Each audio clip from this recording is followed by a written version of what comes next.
Good afternoon, everyone, and welcome, welcome, welcome. It is 3 p.m. ET, and you have found us at a special edition of Crime Time on A Mighty Blaze. I am your host, Hank Phillippi Ryan, the USA Today bestselling author of 13 going on 14 novels of suspense. Thank you, my darling Lisa Unger. My latest book is Her Perfect Life, which is so casually displayed behind me. My coming book is The House Guest, which will arrive in February, which is sort of Gaslight meets Thelma and Louise. And we will talk about that when the time comes. But the time today is to talk about, let me get this right, Secluded Cabin Sleeps Six by the amazing, incredible Lisa Unger. This is quite a tour de force. It's chilling and atmospheric and scary and unpredictable and surprising and incredibly thematic. And life-changing. And we will talk about that in just a minute. I can tell you that Ruth Ware said of Secluded Cabin Sleep Six that it is a deliciously tense ride. Lisa Unger, welcome. When you heard that the fabulous queen of us all, Ruth Ware, called it deliciously tense, what did you think about that? Oh, it's just,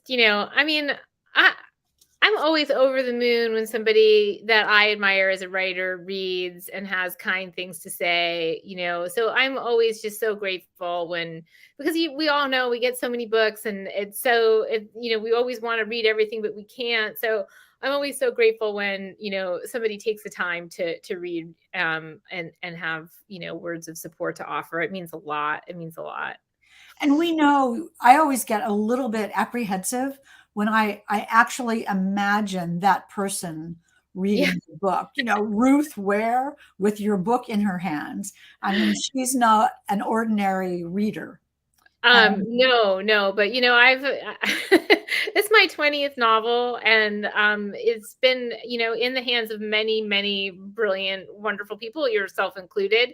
And so like Ruth and everybody else who has read and offered kind words, I'm always just more than grateful. Absolutely so. And it does point us in the right direction, you all, of Secluded Cabin Sleep Six by the fabulous Lisa Unger. Look at everyone who is here already today. Anissa is here and Catherine Olson. If I look over here, I'm looking at the comments, you all.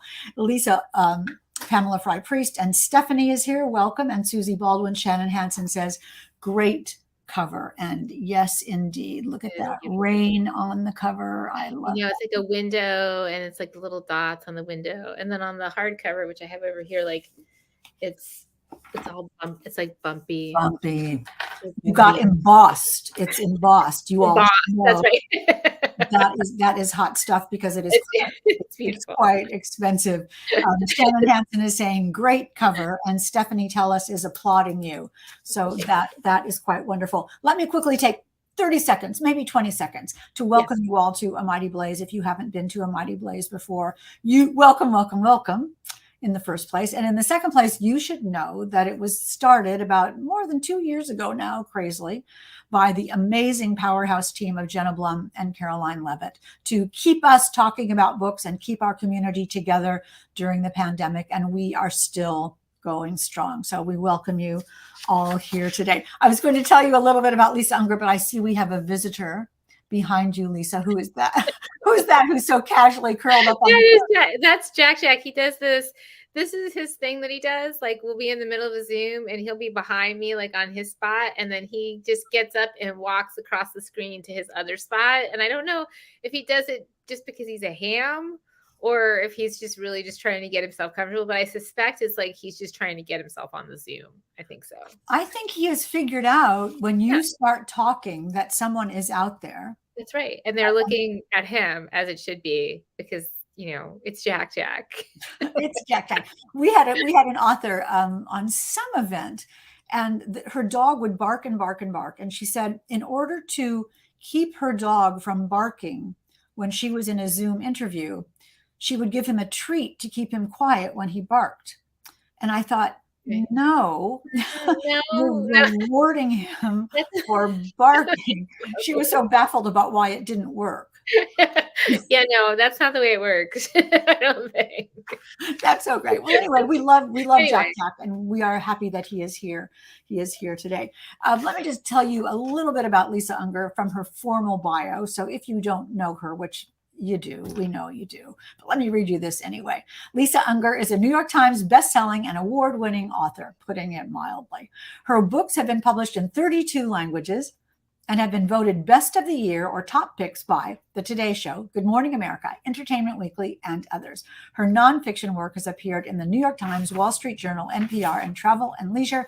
She lives on the west coast of Florida with her family, and her brand new book is Secluded Cabin Sleeps Six. And you lucky people, Lisa and her publisher, Park Row, are giving away a copy of, you can get a hardcover just like Lisa has with the embossed cool cover. I'm keeping my copy just by leaving a question or a comment in the comments. Where else would you leave them? In the comments for the fabulous Lisa, and we will answer them along the way, or Lisa will come back and answer them when the show is over. And we're so pleased that you are here today. So welcome to you all, and we will spin the wheel of fun later to pick the winner. And I want to talk to you today, Lisa, about relationships and families and secrets, because that's what this book is really about. It's an isolated cabin in the woods and six people who are there for a fun weekend. But it's really about families and the love of family, I think, and the desire for a family. But you tell us about this. How would you describe Secluded Cabin Sleeps Six? well, okay. So when we first open the pages of Secluded Cabin Sleeps Six, we meet Hannah, and she's celebrating Christmas dinner with her family. And it's, typical holiday gathering, probably just like yours, all like love and joy and support and like no dysfunction or sniping or anything at all, right? Right. Right. So after the meal is finished, the family gathers around the tree, and there's a final gift that's been hidden and found by Hannah's father, Leo. And nobody knows where the gifts came from, or, nobody takes credit in the room for having given them. So everybody gets their gift and they open it, and everybody receives a DNA testing kit. And everybody has a different reaction to it. And nobody will say where it came from. Some people are like, oh, I'm going to do it. I'm going to take it. Some are like, I'm throwing this in the trash. And kind of when we leave that event, we don't know what's going to happen next for this family. Fast forward a few months, and Hannah and her brother Mako, their spouses, Bruce and Liza, their family friend Cricket, and her mysterious new boyfriend are all headed out to a luxury cabin in the woods for some much needed R&R. But they are hauling with them all kinds of baggage in the form of secrets and lies. And there's a stranger lurking in the shadows just out of sight, running a dark agenda of revenge. There's a storm brewing, and cell phone service is spotty. So what could go wrong? What could go wrong? Absolutely. You'll have to see.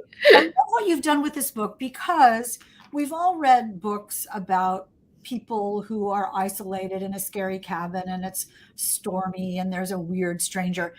And that's what you set up the book to be about. And it is chilling and it is really frightening. And we can talk about that as I see people coming more and more. Here's Darlene, who says, great elevator pitch. And we're not even in an elevator. Linda is here. Shannon is here. Linda is here. Donna is asking, the title grabbed my attention the first time I saw it posted. She said, do you enjoy camping? I do not. I do not. No, we are not. No, we are not camping. Like, my idea of camping is staying in a luxury cabin in the woods. Like, that is camping. And this is really not camping. So let's talk a little bit because of Donna's great question. Yeah. It's not camping. Talk a little bit about this place. Yeah. So they've rented a cabin in the woods, which is something that, Jeff and my daughter and I did during the pandemic. You couldn't really travel, but we still wanted to, get out and be out. So we would rent these beautiful places, and we rented some gorgeous places in Blue Ridge, Georgia. We rented a really stunning place in Asheville, and we would just go and we would, bring our groceries and cook in and go hiking and just have these socially distanced vacations. And so, unfortunately for me, vacation is difficult because I have to bring myself with me. And my thriller writer's brain doesn't really turn off. It's not like I'm paranoid because I write thrillers. It's like I write thrillers because I'm paranoid. So it's like that thinking is always there. Like, what could go wrong? Like, I can't see anything beautiful without being like, what horrible thing could happen here? And so that's just kind of what happened to me in these cabins. I found myself wondering, like, what about that lock code? Like, does everybody get the same code, or is it different for everyone? And like, just kind of little things like that just started, turning around. And it was all kinds of stuff, like, the isolation of it, the quiet, the silence. And then just this other new technology that we all totally take for granted now is like, you just find a house online and you look at the pictures and you look at the reviews and you think, okay, yeah, I'll go here. Like, and you just do. Right. And so there was that piece of it as well. So that was, some of the inspiration. Also, some of those, cabin vacations were taken with my extended family. And, I don't know if you've traveled with your extended family, but that can also be very inspirational. So it was a little bit of that kind of got me thinking about this place in Secluded Cabin Sleep Six, this beautifully appointed luxury cabin, right? It's got everything you need, the hot tub, the fireplace. You can have your chef come in, whatever you want, a masseuse, all of that. And yet, it has a history, and it has, a person attached to it who has some dark appetites as well. And so, but how do you know that when you just click a button on a computer and rent yourself a cabin? How do you know what the house is holding? And so that was like kind of the idea. And that comes across so gorgeously in Secluded Cabin Sleep Six, because every time you rent a cabin from someone, there is that someone who has been there before, who owns the house, who knows the lock combination, who knows what's happened there before, who knows the history, and who may be watching you.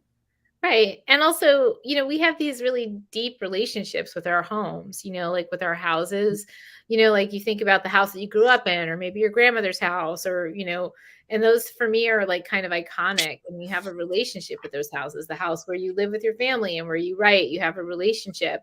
But these other houses that you rent, they're strangers. It's like you're in borrowed energy, or you're in the energy of somebody else's life. And we all really, we do it all the time now. And we take all of that, very much for granted as being a safe thing. But, we just have to maybe sometimes, think about it, or not. I mean, you don't have to, because you're not a thriller writer.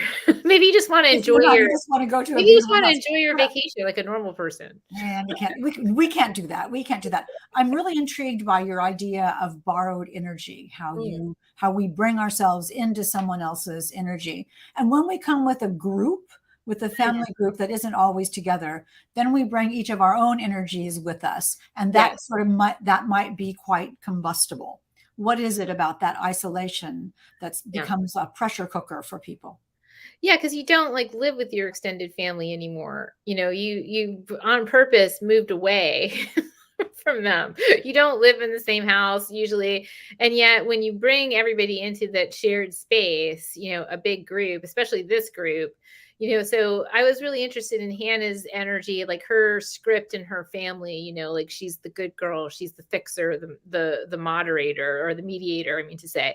And she's the one that cleans up the messes. And she plays that role for her brother. And she plays that role for her friend Cricket. And like, this is a long time, role that she's played, but she also has this new role in her life, right? Like, she's a new mom. She's married to Bruce. Bruce is bringing all of his energy into the script, into the, the play that was written before he ever like sort of walked on stage. And so I was really interested in that too, like not just the borrowed energy of the house, or being kind of, cramped up with your family who you don't live with anymore, and all those energies kind of bouncing around each other, but also this idea that like, you have this family of origin, and then you meet somebody and you fall in love with that person, and then you choose that person, and then you become a family of origin for your child, right? But you bring that new person into your family dynamic, and then maybe that person doesn't like the script that has been written for you. It doesn't like, the other roles that your family members are playing. And he's like, well, wait a minute. I don't want this in my life, in our life. And what is that tension? What kind of tension does that create? So that was another thing that interested me And about they this all come on stage in Secluded Cabin book. Sleeps Six by Lisa Unger, and that is the book we are talking about today. One of the many things I loved about this book, and clearly because of the title, we know that a lot of it takes place in this secluded cabin.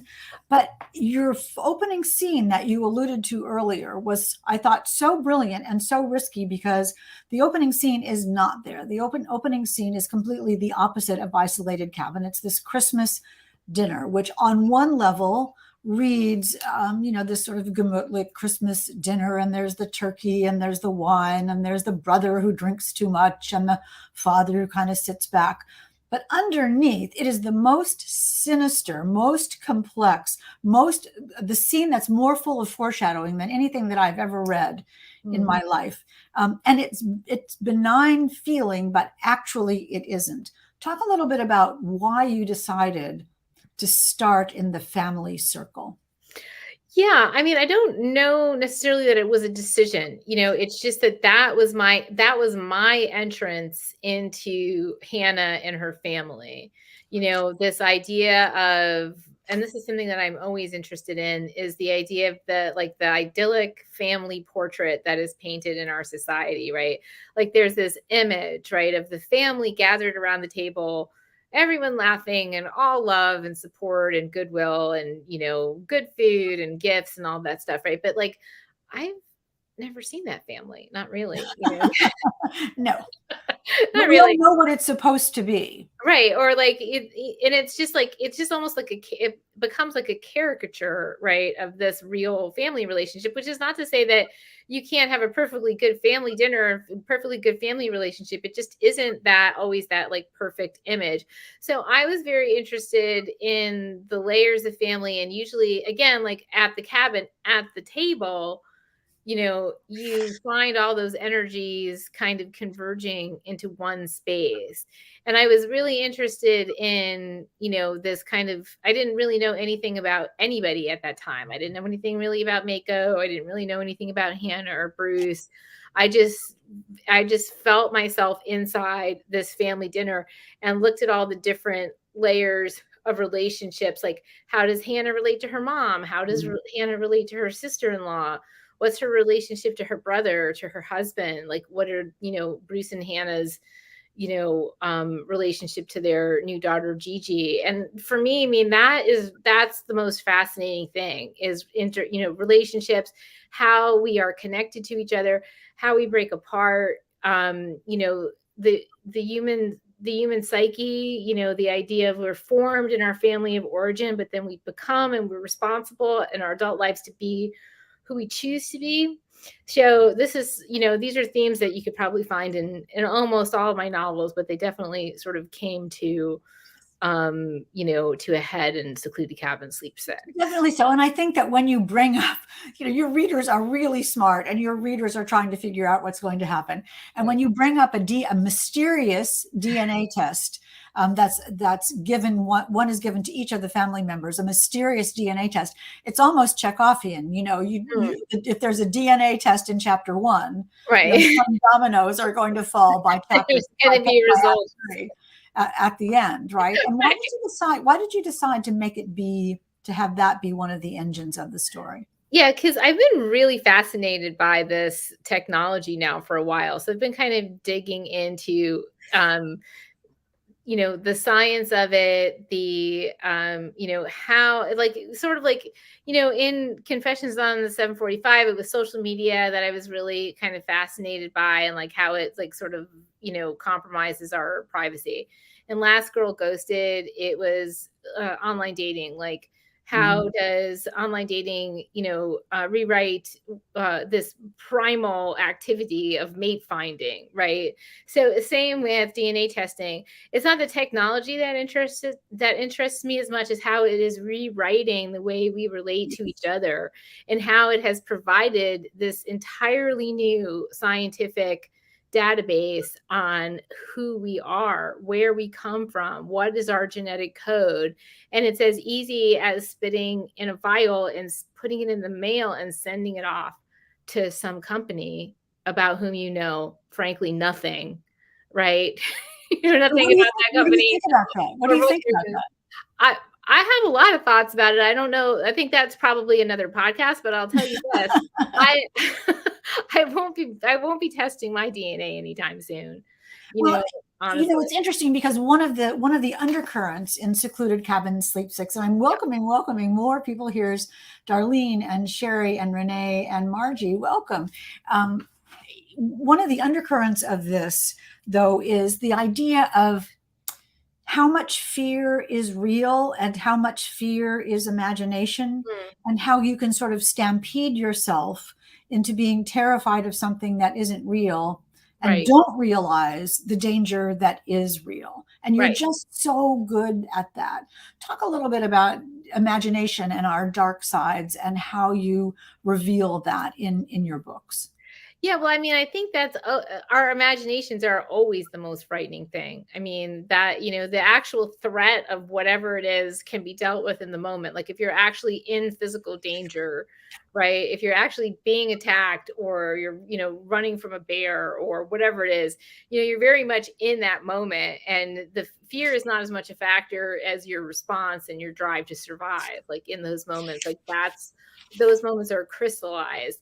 It's the moments leading up to those to those things that are the most terrifying, right? Like, Hannah is sort of, she's got a ton of anxiety about leaving her daughter for the first time, and like those fears are very, very present. She has fears about her husband, and she feels that he's hiding something and she doesn't know what that is.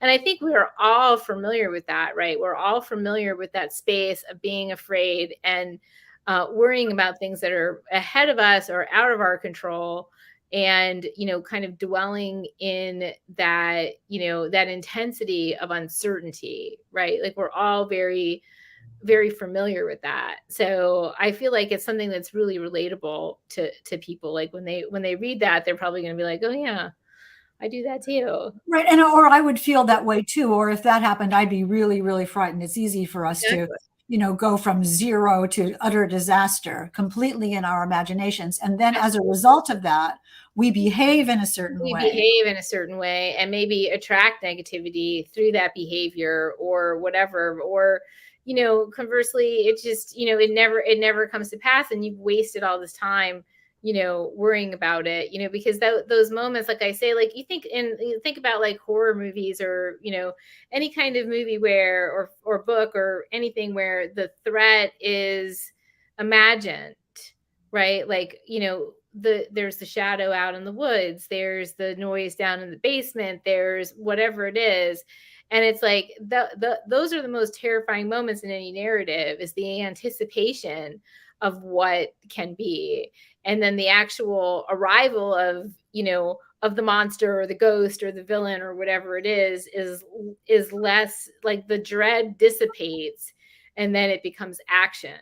And And focus. that's I it. mean, but Yeah, then the monster can come in so many forms, that's right. especially in a psychological thriller like Yes. Secluded Cabin Sleep Six. We don't Yeah. know what shape the monster will come in. And also that fear, that dread, that imagination is also very contagious. Mhm. So once you drop a Mhm. little pebble in the water of fear, then the Right. ripples spread out and it Right. touches other people and swoops them up as well. Absolutely. Yeah, that's definitely true, especially in an enclosed space.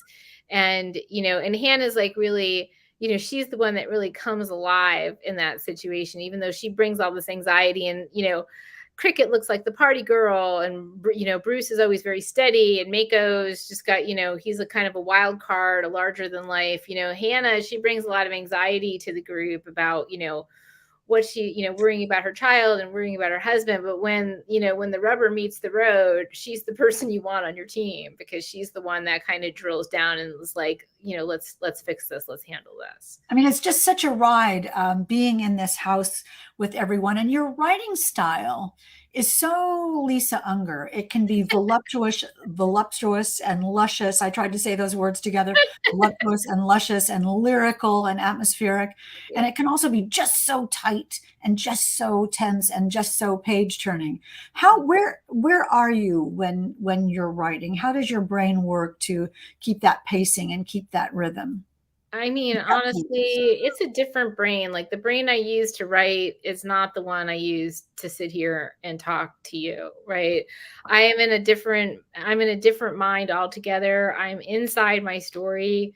I am, I'm there. I'm not on the outside looking down. I'm not moving pieces around a board. I'm inside listening and experiencing the narrative as it unfolds. So there's not a ton of decision making, especially in that first draft. There's not a ton of like, I want this character to do this, or I want this book to be about this. There's like really not that much of that.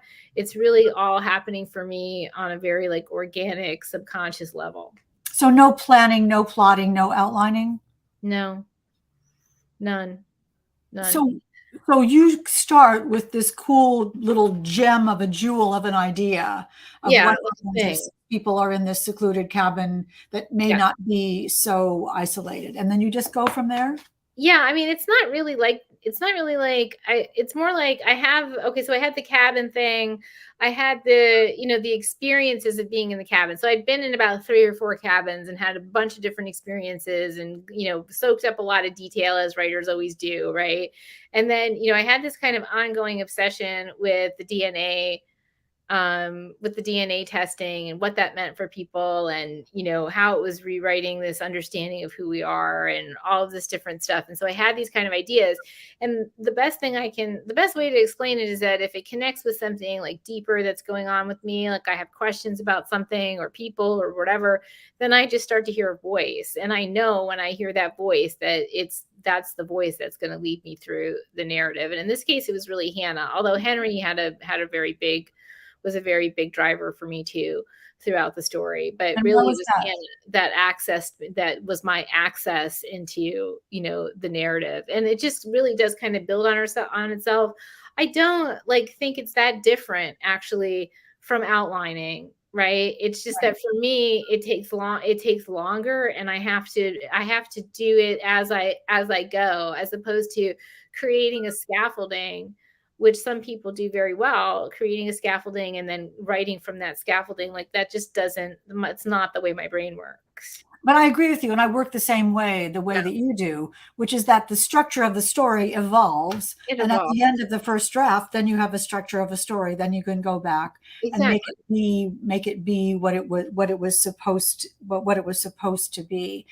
But in a story like as you write in Secluded Cabin Sleeps Six, I can say this, Secluded Cabin Sleeps Six. The key is that everybody wants something. Everybody wants something, and they're going after it. Do you think that's an impetus for what makes a good book? Well, I mean, everybody wants something. I mean, it's what we try, and not just in fiction, but in life.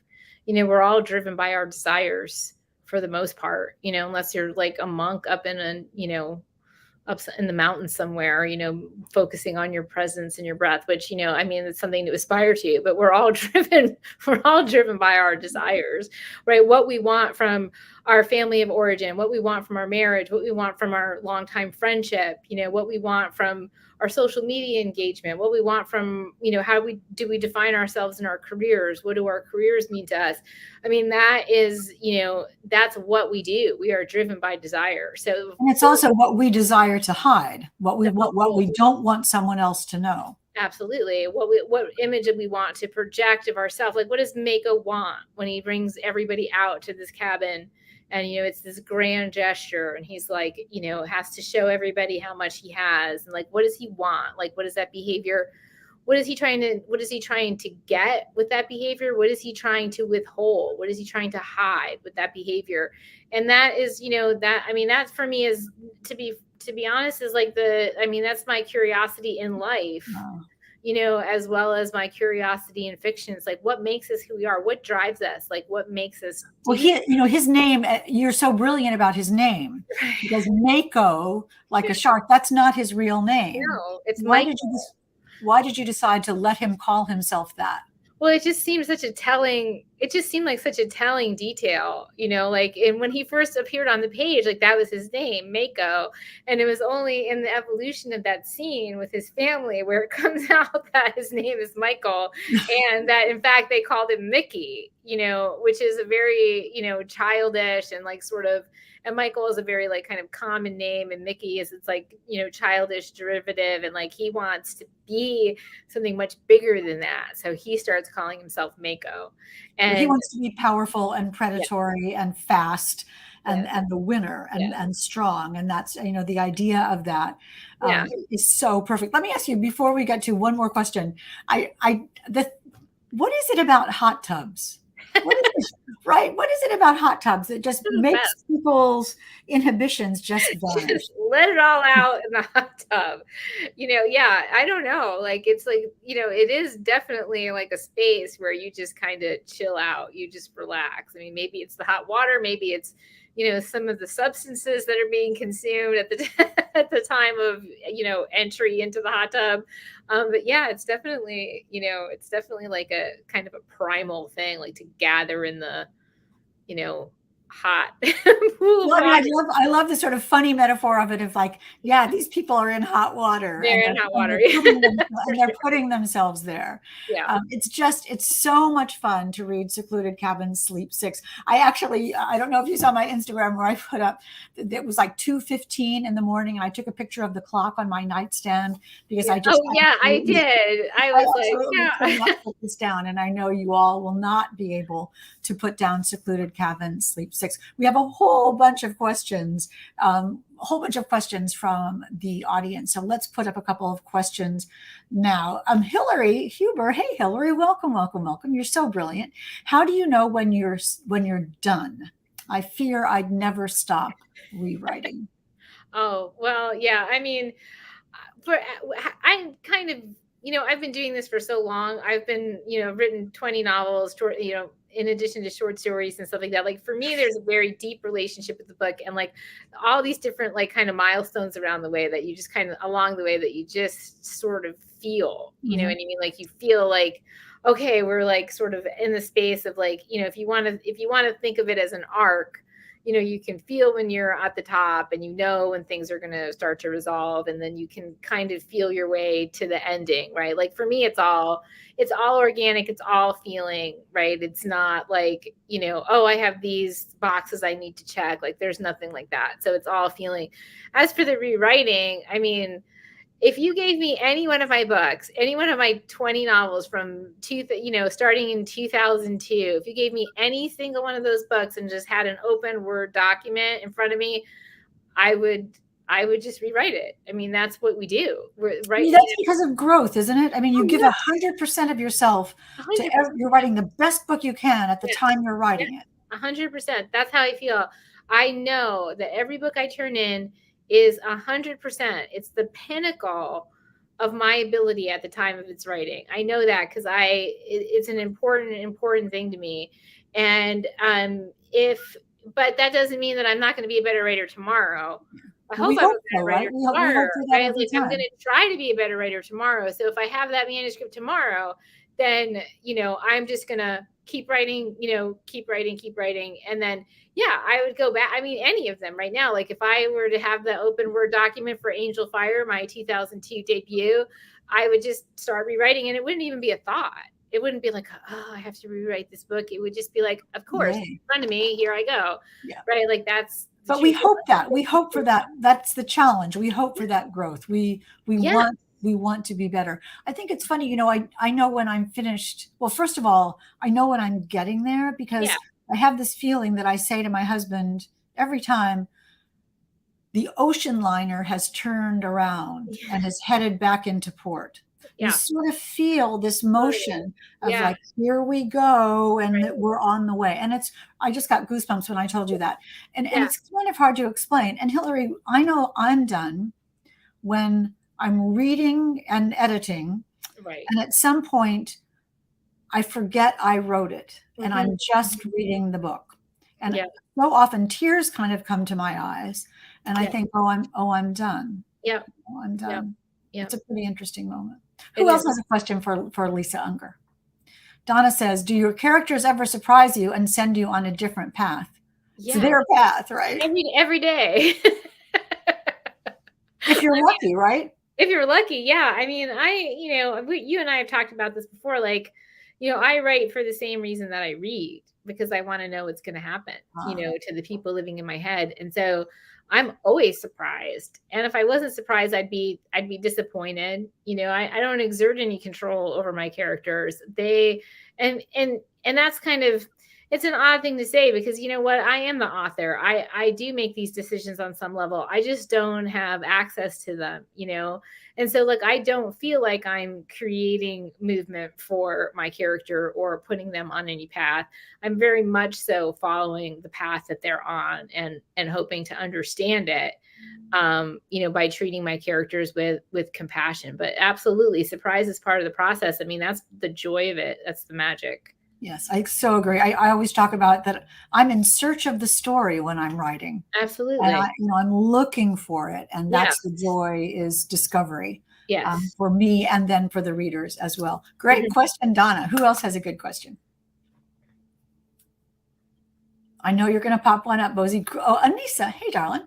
What was the creepiest tidbit that you uncovered during your research for this book or any of your books? Interesting. Well, there's so many. I don't know if I could pick one. I'm going to give two tidbits. One's going to be creepy and one's going to be not creepy. So one of the things that got me really sort of, nervous in my secluded cabin stay, as I was sitting outside by myself enjoying the outdoor fireplace. And it was like a really beautiful evening, cool. And like, it was the gloaming, the sun was setting. And I hear like kind of a rumble of a vehicle come up this like really isolated road. And this guy pulls into our driveway on a gator, like one of those utility vehicles. And he was like an older guy, and he had like long gray hair and a baseball cap. And he was like, I check in on this property from time to time for the owners. I was like, wow.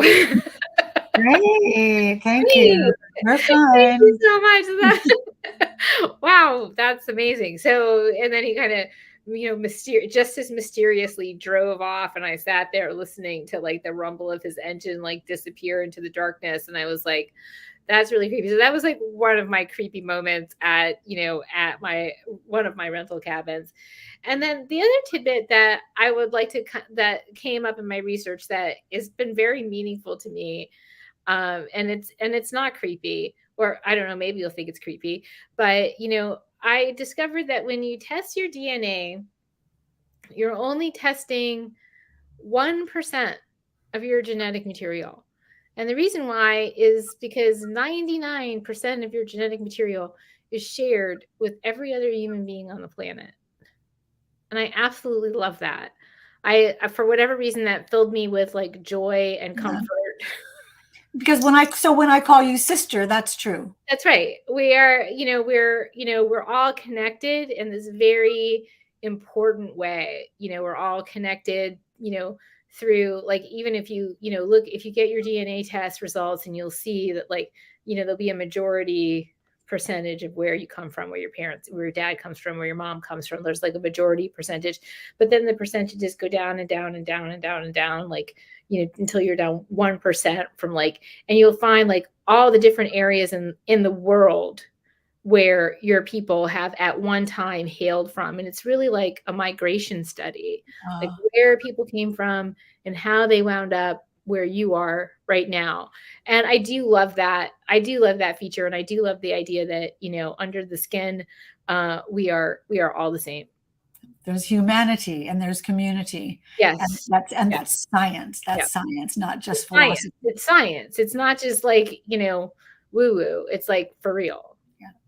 which is very reassuring. Renee wants to know, here was Secluded Cabin. We can put that back. That's a great question from Darlene. Yeah. Was Secluded Cabin Sleeps Six, the book that we're talking about today, always the title? It was not. In fact, my title for this book was Blow Your House Down. Oh.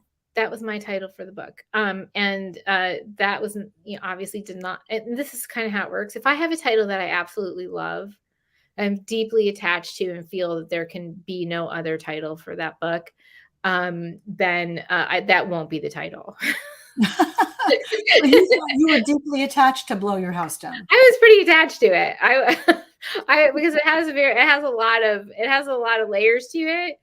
And it really felt like that was the right, like when it came to me, it was like, it was a blast. I was like, okay, that's the title. I've had other titles that I had felt less connected to and thought, it's not the best. Maybe you'll come up with something better. And then like, that is the title of the book. Like Beautiful Lies, for example, was always my title. And I was like, I can do better than that, can't I? Secluded Cabin Sleep Six is so of itself. It does sound like an ad. It's completely its own thing. And it was, usually what happens then is there's like a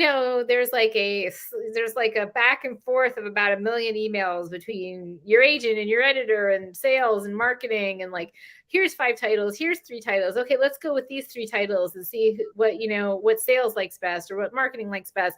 In this case, and then hopefully everybody arrives at a title that everyone goes, oh, that's it. And like, that was definitely the case for Secluded Cabin Sleep Six. It was my editor and my publisher that came up with this title. And it's great. It's perfect. And now it will always be Secluded Cabin Sleeps Six. We are so out of time. I'd love to have more of your questions answered. And maybe Lisa, when you have time, in your spare time, you'll go and look at the questions, at least look at all the adulation and all the admiration and all the applause for you and your book. You have so many fans here at Crime Time. But let's give away a copy, the hardcover of Secluded Cabin Sleep Six. And we will do that by spinning the wheel of fun, and wait till you see what happens. Up comes the roulette wheel. Look at that. Wow, which I always think we should sing during this or have music. Yeah. Perfect. Like that, right? It's like the Jeopardy song.